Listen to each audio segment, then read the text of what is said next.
Hi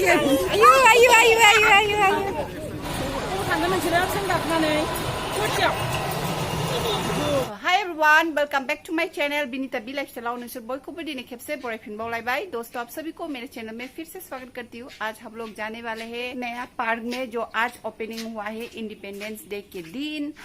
तो अभी हम लोग जा रहे हैं वहाँ पर दिनै इंडिपेंडेंस डे नि दिनाव गोदान पार्क मोनसे ओपनिंग जादों तितागुरियाव। बेहाय जोङो थांनो नागिरदों आरोखि ना। सो आंनि वीडियो को जाय नायनो इंटरेस्टेड जोबजासिम नायलांबाय थाबानो जाबाय। तो मेरे वीडियो को अगर आप लोग देखने के लिए इंटरेस्टेड है तो प्लीज एंड तक जरूर देखिएगा। तो अभी हम लोग जाते हैं। तो लोगोफोर दा जोङो सफैबाय, हम लोग पहुंच गए और इधर है तो देखिए बॉडरलैंड पियोनियर पब्लिक स्कूल बिल्डिंग के ऑपोजिट, और इधर है भारत पेट्रोल पंप और पार्क है उधर। तो अभी हम लोग जाते हैं उधर। टिकट काटना होगा, टिकट दाननांगोन 50 रुपया ना कितना सुना है 50 थाखा ना बेसेबांबा होनो आरोना टिकटखौ। मामि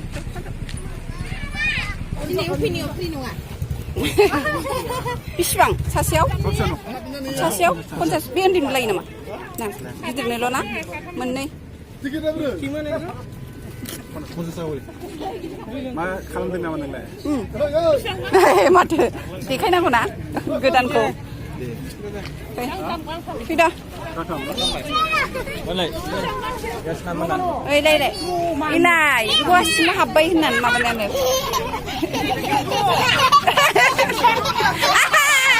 लोगो मोनबाय। हाय दसा लोगो मोननानै खुसिथार नै लोगोखौ।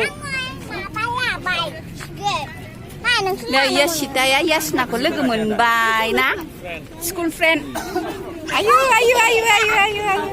बिलोगो सानैजों लोगो मोनलायनानै जा खुसिखा। ओमफ्राय लोगोफोर आंथ' यासनानि बार्थडेनि ब्लग फिसायाव देखायखादोंमोन। यासनाया जोंनि मामिनि लोगो, ओमफ्राय बेबो गावसिनि पेरेन्टसजों बेरायफैदों आरोखि ना दिनै अपेनिं दिनाव। ओमफ्राय लोगो मोनलायनानै इन्टारेस्टआ बांबावसिगोन।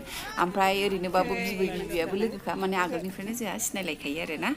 स' दा थांनोसै सिङाव। आयु हनै बे इन्टारेस्टार। आय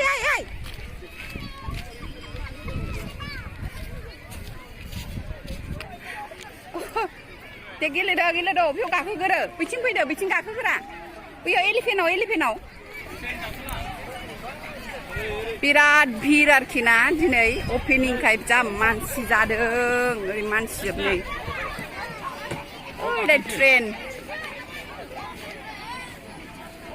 बच्चों का ट्रेन भी है इधर।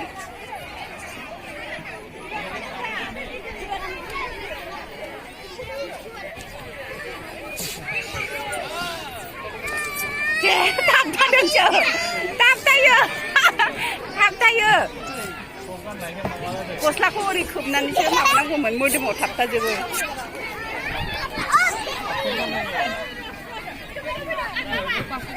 नै आइ ना गाहायाव नायदो, गाहायाव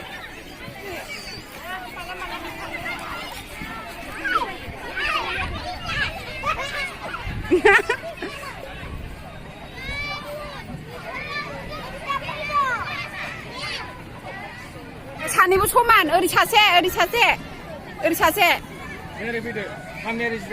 दे र' दे मामि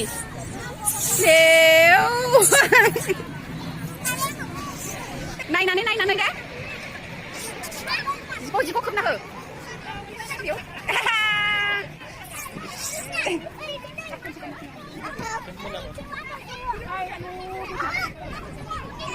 हा महाय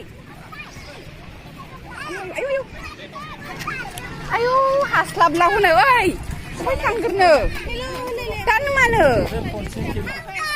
बैयावनो मोजाङै गेलेयाखै। दुस्थ'फ्रा नै दा सुइमिं पुल नायनो होननानैसो नै बिथिंसो फैग्रोबाय। ओमफ्राय ओरैथिं जाजोबाखै आरोखि ना, दासो जाहांदों स्विमिंग पुला। नै ओरैथिं माबा माबि बानायबावगोन खोमा। तो इधर स्विमिंग पुल है, वो देखने के लिए आ गए ये दोनों बदमाश पहले। तो बहुत अच्छा लग रहा है लेकिन देखने में।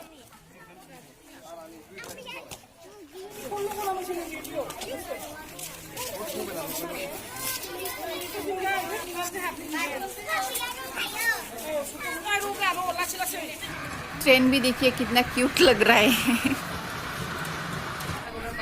Hello hello happy independence day होनलाय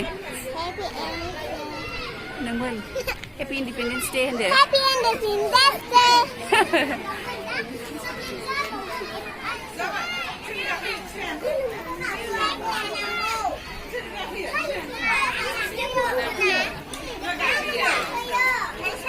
Day!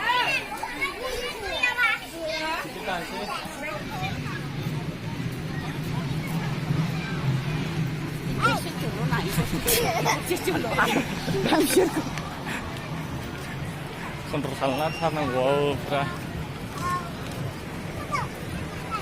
Habro.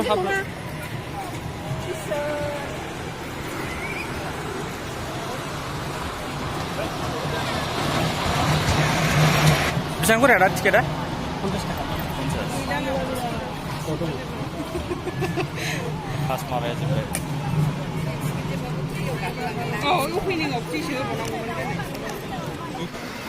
생각은 레디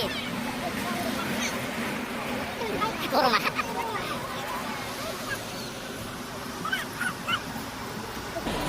당근은 지금 생각하네. 그렇죠. Bocil, Zunai je.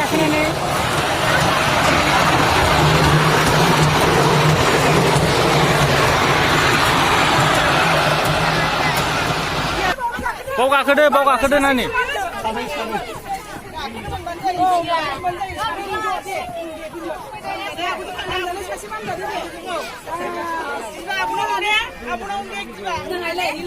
나는 거를 숙여 뭐가 작은 문화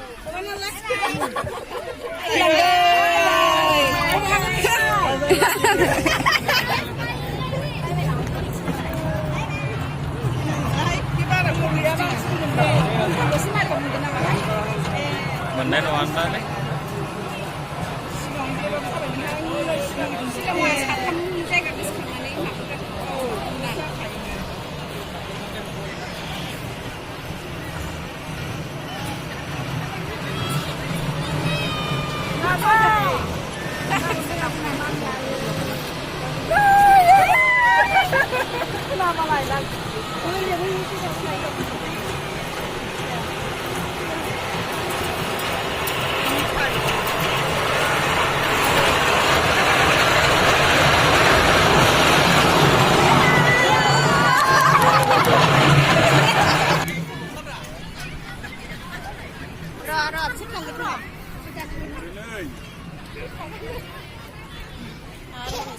Foto lanci deh.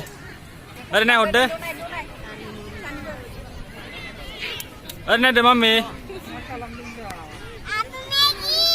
Mami naik doh. Mami. Kim lộc mẹ đi chừng nào? Ơi mami. Đi bên kia con nào?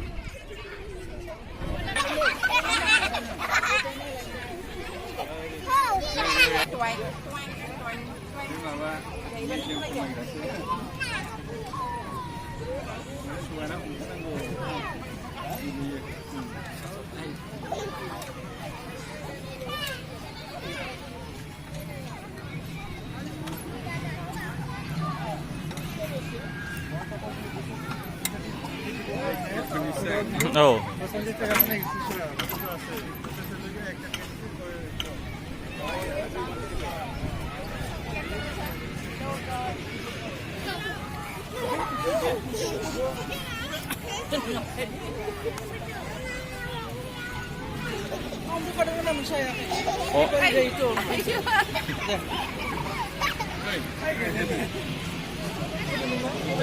Kathiran river kalau begitu.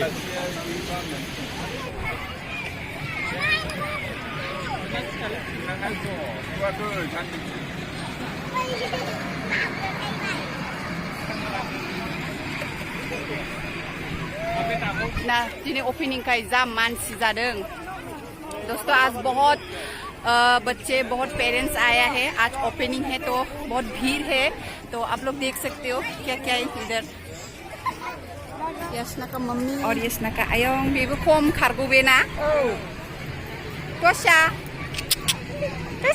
दे बा दे आदिनि ब्लगाव नुनायनि नोंखौ बा दे हमथा जादो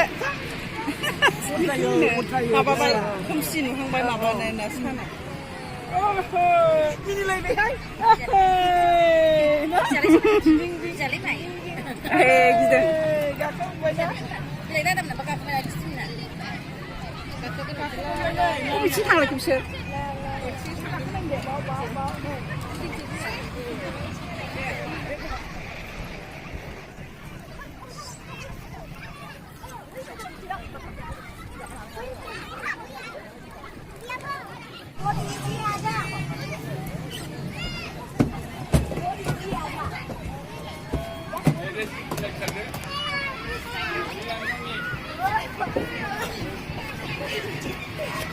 बेना हाबग्राया मारै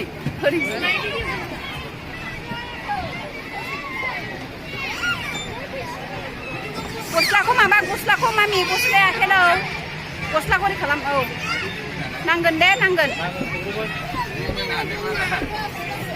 मानबाय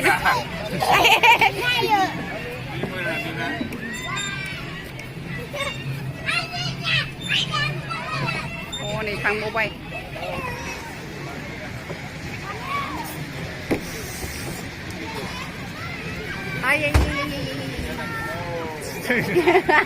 उन्दुबोबाय ओइ जाबायलै मामि ओइ मामि जाबायलै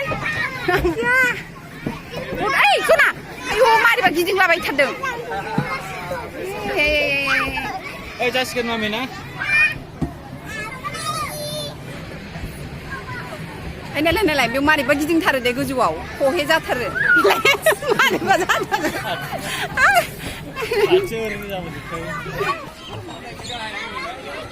लासै लासै बैजों थांदो औ बेजों र' आगै सिनाखौ नेदो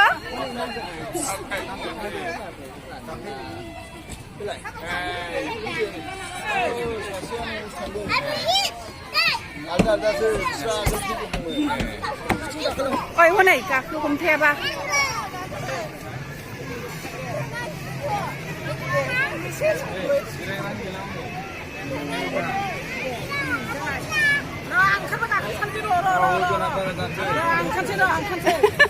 मालाय दलर गाखोनायखौ ना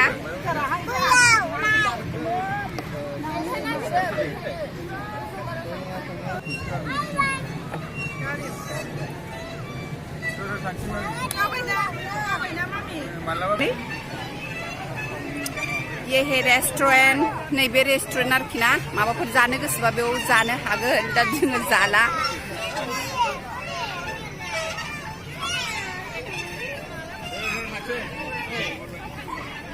बेलासिनायखाय खोमसि जाहांबाय ए नोंस्राबो दंफैयो ओइ दा जोङो थांनो ओंखारबाय अभी हम लोग जा रहे हैं घर वापस निकल रहे यशना और यशिता को तो घर जाना नहीं था सानैबो थांनो नागिरथाराखैमोन जर जबस्तिजों लेंबोबाय दा जों ओंखारबाय आरोखि ना मालाबा लाबोफिनबावनोसै बिसोरखौ गेलेहोनो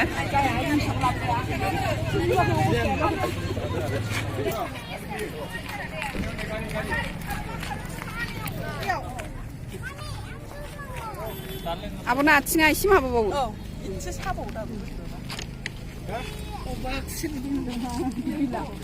तो होमबा लोगोफोर ब्लॉग को बेयावनो फोजोबनोसैलाय दोस्तों ब्लॉगिंग पर खत्म करती हूँ नेक्स्ट ब्लॉग में फिर मुलाकात होगा नेक्स्ट ब्लॉग को लोग मोनफिनगोन तब तक के लिए bye bye tata thank you for watching bye